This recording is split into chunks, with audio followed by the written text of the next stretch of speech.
بتكلم على نفسي يا اخويا، انا الحمد لله نفسي زي نفس امي. انا طبعا بشيشيه وراك يعني، بس الحمد لله ما حدش يتكلم على اكلي الحمد لله ولا انتقدني. انا اكلي في نفس اللي هو الاكل البيتي العادي، مش الحاجات اللي هي المطاعم. بس انا بتكلم على الفود بلوجر اللي بيقعدوا يقولوا ايه الاكل ده كذا والاكل ده كذا وقيم الاكل والكلام ده كله. يعني هو مين انتوا، مين اصلا عشان تقيموا الاكل؟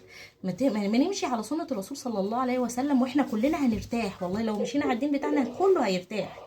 يعني ما عدا في اكل الرسول صلى الله عليه وسلم في ايه بقى؟ فانا مش بتكلم والله على نفسي يعني. الحمد لله بفضل ربنا الناس كلها بتشكر في اكلي ونفسي حلو يعني يا حبيب اختك شكرا. يعني مثلا وكمان في ناس بقى بتعمل فيديوهات الاكل النهارده اخر الشهر بقى الاكله دي مكلفاني 15 جنيه. انا الاكله دي فعلا 15 جنيه، بس ايه تيجي بقى تتفاجئ بقى بعد كده شويه موتزاريلا شوف بكام، شويه سمنه.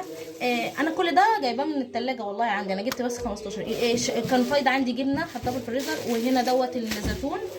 شويه سجق برده من الفريزر. المهم هنقضيها. فيقول لك بقى في اول الفيديو اكله بكذا، وانا اتفرج على الفيديو في الاخر هوب بلاقيه سحب بقى سحب 15 جنيه. ده مش اقل من 200 جنيه اللي انت مكلفاه ده. فانا بتكلم عن الناس دي. فيعني انا ما اقصدش عن نفسي يعني. ايه يعني بتعبوا في الاكل ليه؟ نعمه ربنا. باي باي.